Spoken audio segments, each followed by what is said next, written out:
আমাৰ টেট কাম ৰিক্ৰুটমেণ্ট পৰীক্ষা গ্ৰেজুৱেট টিচাৰ আৰু পোষ্ট গ্ৰেজুৱেট টিচাৰৰ কাৰণে অনুষ্ঠিত হৈ গৈছে।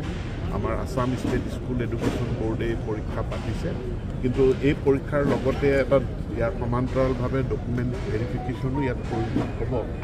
কাৰণ এবাৰ চূড়ান্ত ৰিজাল্ট প্ৰকাশ হোৱাৰ পাছত আমি 1:1কৈ আমি ৰিজাল্ট দিম, অৰ্থাৎ যিমান আমাৰ পদ আছে সিমান সংখ্যক প্ৰাৰ্থীয়েহে পাছ কৰিব।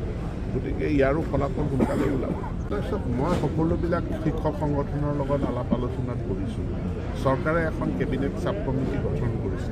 গতিকে কেবিনেট ছাব কমিটিখনৰ যিমান মেমৰেণ্ডাম ওলাই আহিছে সকলো মই কেবিনেট ছাব কমিটিত দিছোঁ। এতিয়া কেবিনেট ছাব কমিটিৰ মিটিংখন বহিলে নাই, আলোচনা কৰিলে নাই, এইটো কথাতকৈ কেবিনেটৰ মন্ত্ৰীসকলে আমাৰ সচিবসকলে প্ৰত্যেকখন মেমৰেণ্ডাম তেওঁলোকে তন্নকৈ পঢ়ি কি কৰিব পৰা যায়, কি পৰামৰ্শ দিব পৰা যায় সেইখিনি চৰ্চা কৰি আছে। আৰু কেবিনেট ছাব কমিটিৰ যি ৰিপৰ্ট হ'ব সেইটো কেবিনেটত দাখিল হ'ব, কেবিনেটে সিদ্ধান্ত গ্ৰহণ কৰিব। আমিতো একো সিদ্ধান্তই গ্ৰহণ কৰা নাই।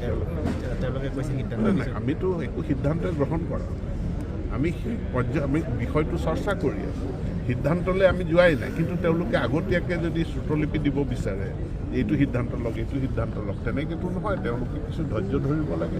তেওঁলোকৰ কথাখিনি যুক্তি সহকাৰে আইনসংগতভাৱে তেওঁলোকে লিখিত ৰূপত কেবিনেট ছাব কমিটিক দিব লাগে। আৰু বহুতে দিছে, যিসকল কোনোবাই যদি এতিয়াও দিয়া নাই মোৰ হাতত ডকুমেণ্টখিনি দিবৰ কাৰণে মোলৈ মেইলো কৰিব পাৰে, হোৱাটছএপো কৰিব পাৰে। আৰু প্ৰত্যেকখন দৰখাস্ত, প্ৰত্যেকখন আবেদন আমি পৰীক্ষা কৰিম। জনগোষ্ঠী আমি 19টা ভাষাত আমাৰ আছে আৰু 9টা মাধ্যমৰ কিতাপ হৈছে।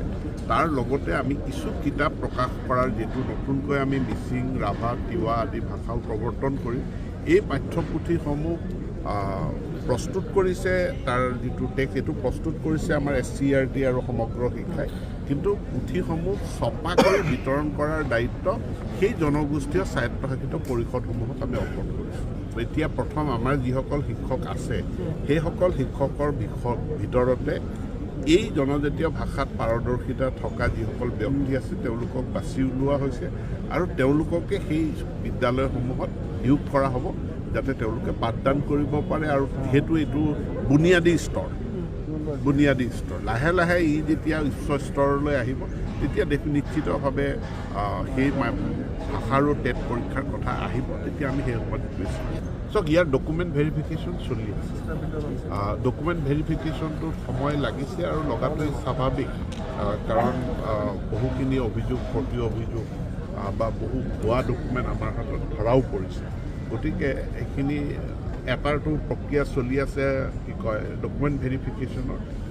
আৰু এটা এডভাৰটাইজমেণ্টৰ বিপৰীতে যি আবেদন পত্ৰ গ্ৰহণ, তাৰ জাননীখন খুব এইকেইদিনতে ওলাব।